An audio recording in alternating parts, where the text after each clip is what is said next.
नमस्कार। आज हम फिर इकट्ठे हुए हैं कुछ ऐसी जानकारी को जानने के लिए जो कि हमारा जीवन तो बचा ही सकती है, साथ ही साथ दूसरे का जीवन और आग से होने वाले अन्य नुकसान जैसे कि किसी प्रॉपर्टी को और भी नुकसानों से हम अपने आप को तो बचा सकते हैं और साथ ही साथ दूसरे अन्य नुकसानों से भी हम बच सकते हैं।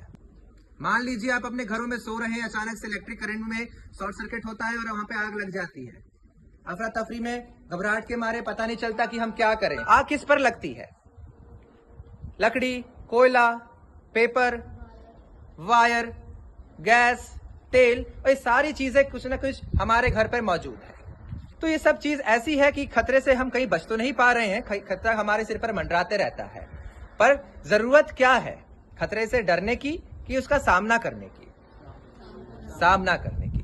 हो सकता है इन दो छात्रों में से एक छात्र का जो स्वरूप है वो हम हो या अन्य छात्र का स्वरूप हम हो। एक वो जो जानता है कि उस परिस्थिति से कैसे गुजरना है, या तो फिर दूसरा कि उसमें उस परिस्थिति पे कैसा करना है। आइए जानते हैं और हम अनुमान भी लगाते हैं दोनों छात्रों से कि हम कहां पर हैं। स्वागत कीजिए दोनों छात्रों का जो आपके सामने एक छोटा सा दृश्य आग लगने पर पेश करेंगे।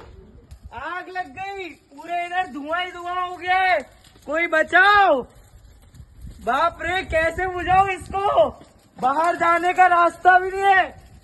कहाँ? धुआं दिखाई नहीं दे रहा।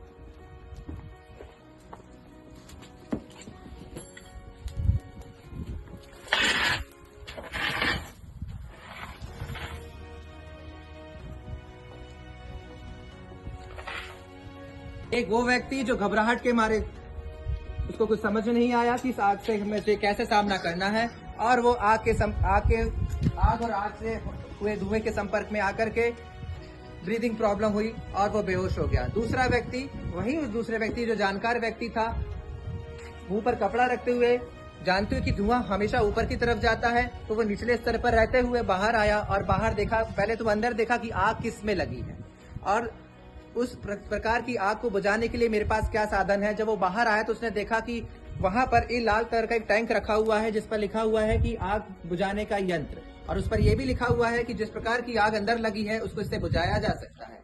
और वो उसको लेकर के अंदर गया और आग का सामना करते हुए, टारगेट करते हुए इस अग्निशमन यंत्र का इस्तेमाल किया और उस आग को बुझाया। तो हम कौन है? या तो हम वो बेहोश होने वाले व्यक्ति की तरफ को है, या तो हम इस जिसने हिम्मत दिखाई उस व्यक्ति के जैसे हैं। आशा करता हूं कि इस सेशन के बाद वो भी इस तरफ शामिल होंगे। जिस प्रकार का आग का खतरा जहां पर है, उसी प्रकार का सिलेंडर आपको मौजूद होता है। आज हम जहां पर एकत्रित हुए हैं वो एकत्रित हुए हौसला के लिए, जानकारी के लिए कि कैसे हम इस आग को बुझाएं। हम सीखेंगे अग्निशमन यंत्र का इस्तेमाल करना, कि हम इस यंत्र से कैसे हम आग पर काबू पा सकते हैं। इसमें सिर्फ एक सील होती है, प्लास्टिक की सील के साथ आता है। तो कभी घबराहट में ये ना देखे कि मैं इसको तोड़ूंगा तो क्या होगा। उसको जोर से खींचिए और वह टूट जाएगा। यहाँ पे एक सील है छोटी सी, इसको तोड़ना है, इसको बाहर निकालना है, तब ये हैंडल फ्री हो जाएगा और दबने लगेगा। आप उस आग का केंद्र देखेंगे, सेंटर सबसे ज्यादा जहां पर आग क्लियर है। तत्काल आग लगती है, सिलेंडर को उठाइए, कहीं पर लेकर के जाइए, सीधे ये नली आपको दी है, एक हाथ से सिलेंडर उठा ही सकते हैं, उठाना है और आग के केंद्र पर केंद्रित करना है। फोकस कहाँ करेंगे? आग के केंद्र पे। यह आग ऊपर में है तो मैं ऊपर की आग को नहीं बुझाऊंगा, मैं इस प्रेशर को कहाँ केंद्र करूंगा? सेंटर में, जहां पर आग लगी हुई है। केंद्र पे, किस पे? आग के केंद्र पे, सीधे केंद्र पे।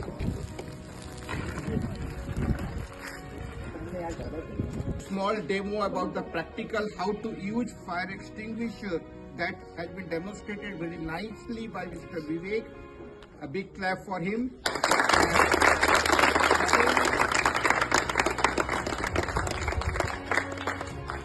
Certainly when this topic is going to be taught to you in the class, the theoretical part, the concept will be more clear.